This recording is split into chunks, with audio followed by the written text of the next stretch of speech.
আনন্দ উল্লাসৰ মাজতে গুৱাহাটীত পুনৰ আন এগৰাকী যুৱতীৰ মৃত্যু ইতিমধ্যে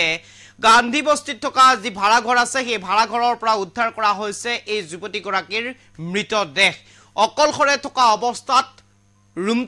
ৰুমৰ ভিতৰৰ পৰা উদ্ধাৰ কৰিবলৈ সক্ষম হৈছে যুৱতীগৰাকীৰ মৃতদেহ এটাৰ পিছত আন এটা যেন মৃতদেহ উদ্ধাৰ হ'বলৈ আৰম্ভ হৈছে এতিয়া যুৱতীৰ গুৱাহাটী মহানগৰত আজিৰ পৰা দুটা দিন পূৰ্বে আন এগৰাকী যুৱতীৰ মৃতদেহ উদ্ধাৰ হৈছিল ভাড়া ৰুমৰ পৰা তাৰ পিছত আজি পুনৰ আন এগৰাকী যুৱতীৰ মৃতদেহ উদ্ধাৰ হৈছে গুৱাহাটী মহানগৰৰ ভাড়াঘৰত ইতিমধ্যে 22 বছৰীয়া যুৱতীগৰাকীৰ বিশ্বনাথত ঘৰ বুলি চিনাক্ত কৰা হৈছে এই মুহূৰ্তত সবিশেষ এই মুহূৰ্তত আটাইতকৈ গুৰুত্বপূৰ্ণ হ'বলৈ কাৰণে চেষ্টা কৰিছো গুৱাহাটী মহানগৰীত পুনৰ যুৱতীৰ চৰম সিদ্ধান্ত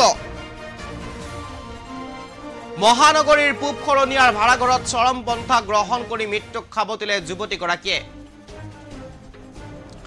আৰু মহানগৰীৰ পূব খৰণীয়াত সংঘটিত হৈছে এই ঘটনা ভাড়াঘৰত অকলখৰে থকা অৱস্থাত এই সিদ্ধান্ত গ্ৰহণ মৃত্যু যুৱতীগৰাকীৰ ঈশা ভৰালী বুলি চিনাক্ত কৰা হৈছে মৃত যুৱতীগৰাকীক ঈশা ভৰালী বুলি ইতিমধ্যে চিনাক্ত কৰা হৈছে 22 বছৰীয়া ঈশাৰ ঘৰ বিশ্বনাথ চাৰিআলি এৰা ব্যক্তিগত প্ৰতিষ্ঠানত কৰ্মৰত আছিল ঈশা ভৰালী এই মুহূৰ্তত সবিশেষ লবৰ কাৰণে চেষ্টা কৰিছো পূব খৰণীয়াত এগৰাকী বান্ধৱীৰ সৈতে ভাড়াত আছিল যুৱতীগৰাকী আৰু বান্ধৱীগৰাকী আজিৰ পৰা প্ৰায় 3 দিন পূৰ্বে ঘৰলৈ গৈছিল অকলখৰে আছিল ঈশা অকলখৰে থকা অৱস্থাত এই সিদ্ধান্ত গ্ৰহণ এতিয়া ৰহস্যৰ আৱৰ্তত যুৱতীগৰাকীৰ এই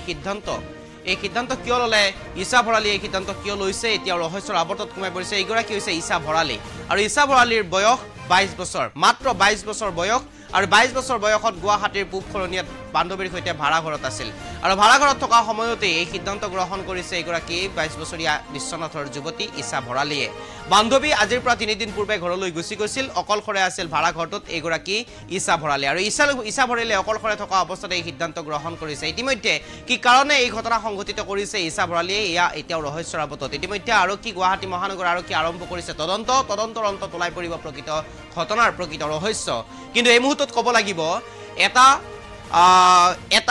আজিৰ পৰা প্ৰায় 2 দিন পূৰ্বে আন এগৰাকী যুৱতীয়ে মৃত্যু হৈছিল গুৱাহাটী মহানগৰত তাৰ পূৰ্বে দুদিন পূৰ্বে আন এগৰাকী যুৱতীয়ে মৃত্যু কৰিছিল এটাৰ পিছত আন এটা মৃতদেহ উদ্ধাৰ হৈছে এতিয়া গুৱাহাটী মহানগৰৰ বিভিন্ন স্থানত ভাড়াঘৰৰ পৰা যুৱতীৰ আৰু